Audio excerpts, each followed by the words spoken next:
বিসমিল্লাহির রহমানির রহিম। আসসালামু আলাইকুম। স্টাডি উইথ ইউসিসি এর পক্ষ থেকে আপনাদের সবাইকে স্বাগতম। আমি মোহাম্মদ রায়হান ইসলাম।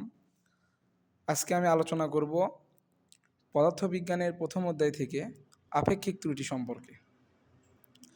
আমরা ইতিমধ্যে জেনে আছি যে আমরা যে কোনো কিছু পরিমাপ করার সময় একটু না একটু ভুল করে থাকি। খুব সামান্য পরিমাণ হলেও আমরা ভুল করে থাকি। আর এই ভুলের মানটাকে যদি আমরা শতকরা বা পার্সেন্ট হিসাবে প্রকাশ করতে চাই, সেই ক্ষেত্রে আমাদের আপেক্ষিক ত্রুটিটা অত্যন্ত গুরুত্বপূর্ণ একটি বিষয়। আর আমাদের এসএসসিতে যদি প্রথম অধ্যায় থেকে কখনও কোনো ধরনের প্রশ্ন থেকে থাকে, তাহলে অবশ্যই সেখানে আপেক্ষিক ত্রুটি থেকে কোনো না কোনো বিষয়ে একটি প্রশ্ন থাকবে। তো আমরা আপেক্ষিক ত্রুটি সম্পর্কে, আপেক্ষিক ত্রুটির যে গাণিতিক সমস্যাগুলো আছে সে সম্পর্কে দুই একটা উদাহরণ দেখলে আমরা সাধারণত এই বিষয়গুলো খুব সহজে বুঝতে পারবো। তো আমি প্রথমে একটা উদাহরণে আসি। ধরে নিন যে আপনি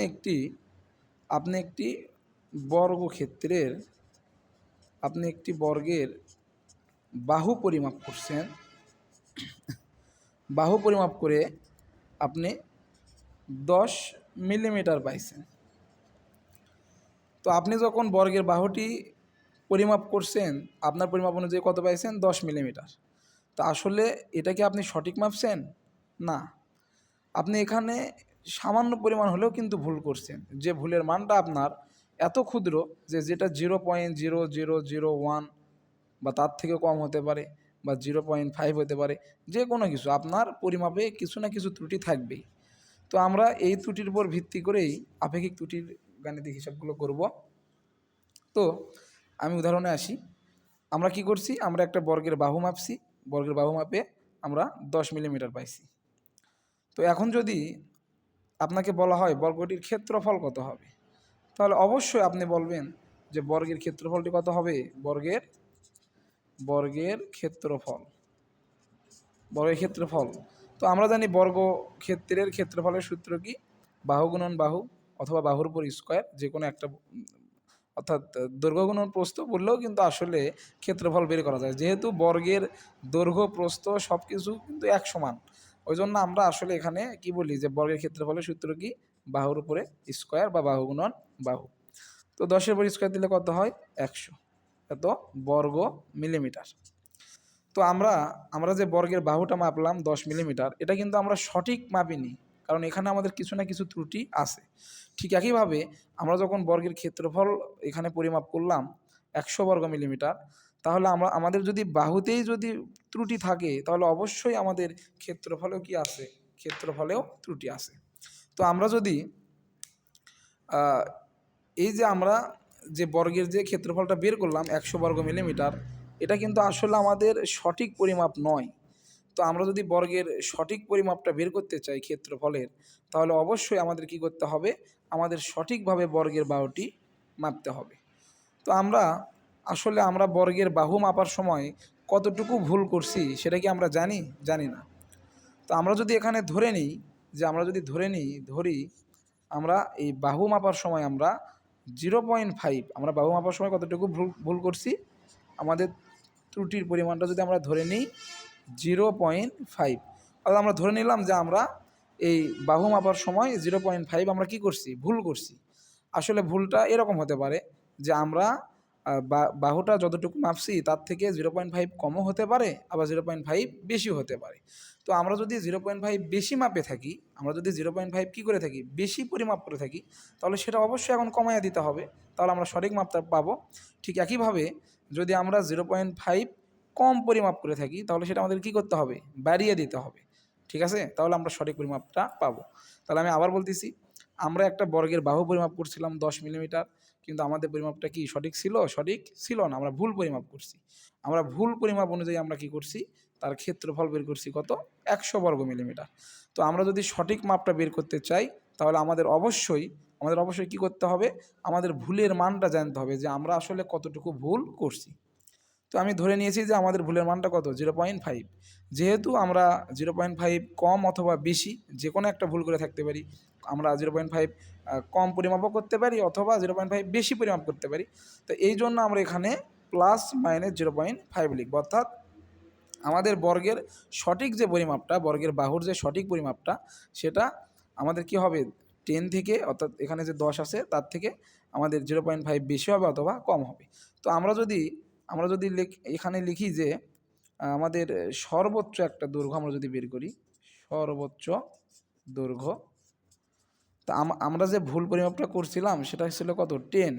তো আমরা যদি এটা আমাদের হিসাবে যদি এটা কম হয়ে থাকে, যে আমাদের 0.5 কম করছি আমরা মাপার সময়, তো সেটা আমরা এখানে কি করব যোগ করে দেব। তাহলে আমাদের কত হবে 10.5। এটা হচ্ছে আমাদের সর্বোচ্চ দৈর্ঘ্য। ঠিক একইভাবে যদি আমরা সর্বনিম্ন দৈর্ঘ্য বের করি, যে আমরা 10 মিলিমিটার যে পরিমাপ করছি এটা আমরা বেশি পরিমাপ করছি, কতটুকু বেশি পরিমাপ করছি 0.5, তাহলে সেটা আমাদের কমিয়ে দিতে হবে। তাহলে আমাদের কত হবে 10 মাইনাস 0.5, তাহলে হবে 9.5। তাহলে এটা হচ্ছে আমাদের সর্বনিম্ন দৈর্ঘ্য। তো আমরা কি করছি, আমরা বর্গের বাহু পরিমাপ করছি 10 মিলিমিটার, ভুল করে পরিমাপ করছি। এটা কি আসলে সঠিক? না, এটা ভুল। তা আমরা ভুল পরিমাপ অনুযায়ী আমরা ক্ষেত্রফল বের করছি। তো এবার কিন্তু আমরা সঠিক পরিমাপটা এখানে পেয়ে গেছি। আমাদের সঠিক পরিমাপটা কত? আমাদের সঠিক পরিমাপ অনুযায়ী আমাদের দৈর্ঘ্য হওয়ার কথা 10.5 অথবা 9.5। তো আমরা এই ক্ষেত্রে কিন্তু দুইটা ক্ষেত্রফল পাবো, একটা হবে 10.5 আর একটা হবে 9. একটা 10.5 অনুযায়ী আমরা ক্ষেত্রফল বের করবো, আর একটা 9.5, অর্থাৎ আমরা দুইটা ক্ষেত্রফল বের করব, একটা সর্বোচ্চ ক্ষেত্রফল এবং আরেকটা সর্বনিম্ন ক্ষেত্রফল। তো আমরা যদি সর্বোচ্চ ক্ষেত্রফল বের করি, সর্বোচ্চ ক্ষেত্রফল, তাহলে কত হবে আমাদের সর্বোচ্চ ক্ষেত্রফল? আমাদের কি করতে হবে 10.5 উপরে স্কোয়ার দিতে হবে, কারণ এটা আমাদের কি ছিল, এটা আমাদের দৈর্ঘ্য ছিল, সর্বোচ্চ দৈর্ঘ্য। যেহেতু বর্গের ক্ষেত্রফলের সূত্র বাহুর পর স্কোয়ার, তাহলে আমরা এটার উপর কী করবো স্কোয়ার করব। তাহলে স্কোয়ার করলে কত হয় 110.25, 110.25। তাহলে এটা আমাদের হচ্ছে সর্বোচ্চ ক্ষেত্রফল। ঠিক একইভাবে যদি আমরা সর্বনিম্ন ক্ষেত্রফল বের করি, তাহলে দেখেন আমরা যদি এবার সর্বনিম্ন ক্ষেত্রফল বের করি, সর্বনিম্ন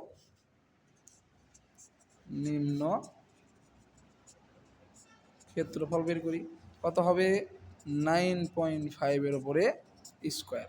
তাহলে আমাদের এটা ক্যালকুলেশন করলে কত 90.25। তাহলে আমরা এখানে কি করলাম দেখেন, আমরা একটা বর্গের বাহু আমরা ভুল করে পরিমাপ করছিলাম 10, আমরা ওই ভুল পরিমাপ অনুযায়ী বর্গটির ক্ষেত্রফল পাইছিলাম কত 100। তো আমরা এখন বর্গের যে বাহুটা পরিমাপ করছি সেখানে ভুলের মানটা আমরা কিন্তু জেনে গেছি, আসলে জেনে যাইনি, আমরা এটা ধরে নিছি যে 0.5 আমরা কি করছি কম বেশি করছি। সেই ক্ষেত্রে আমাদের দৈর্ঘ্য দুই ধরনের আমরা দৈর্ঘ্য পাইছি, একটা সর্বোচ্চ দৈর্ঘ্য এবং একটা সর্বনিম্ন দৈর্ঘ্য। এখন আমরা কি করছি সর্বোচ্চ দৈর্ঘ্য ধরে একটা ক্ষেত্রফল বের করছি, আবার সর্বনিম্ন দৈর্ঘ্য ধরে আরেকটা ক্ষেত্রফল বের করছি। তাহলে দেখেন আমরা ক্ষেত্রফল মাপছিলাম কত, আমরা ক্ষেত্রফল মাপছিলাম হচ্ছে 100, কিন্তু আসলে কি 100 বর্গ মিলিমিটার ক্ষেত্রফল হওয়ার কথা না, ক্ষেত্রফল হওয়ার কথা আমাদের কত এই যে এইটা অথবা এইটা।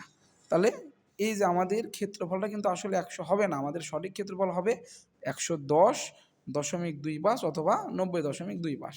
তো আমরা আপেক্ষিক ত্রুটি বের করার সময় অবশ্যই সর্বোচ্চ মানগুলো ধরে আমরা গাণিতিক সমস্যাগুলো করব।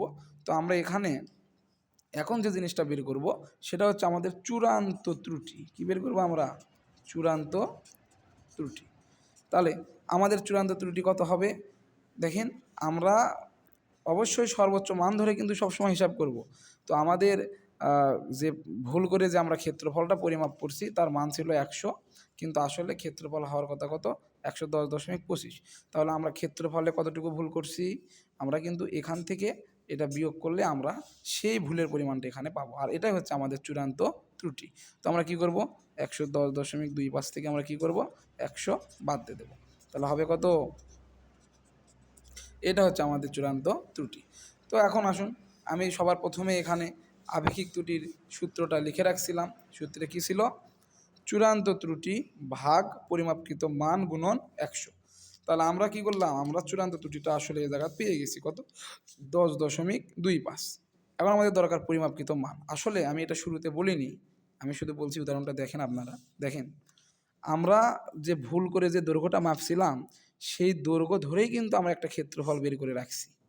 এই যে আমরা ভুল করে যে ক্ষেত্রফলটা বের করছি, যে ভুল পরিমাপ হিসাবে আমরা যে ক্ষেত্রফলটা বের করছি, এটা কিন্তু আমাদের পরিমাপকৃত মান। অর্থাৎ আমরা এই মানটা পরিমাপ করে পাইছি। ভুল করে আমরা কি করছি? এটা পরিমাপ করে পাইছি। তো এখন আমাদের পরিমাপকৃত মান কিন্তু তাহলে আমাদের কত হচ্ছে? ১০০।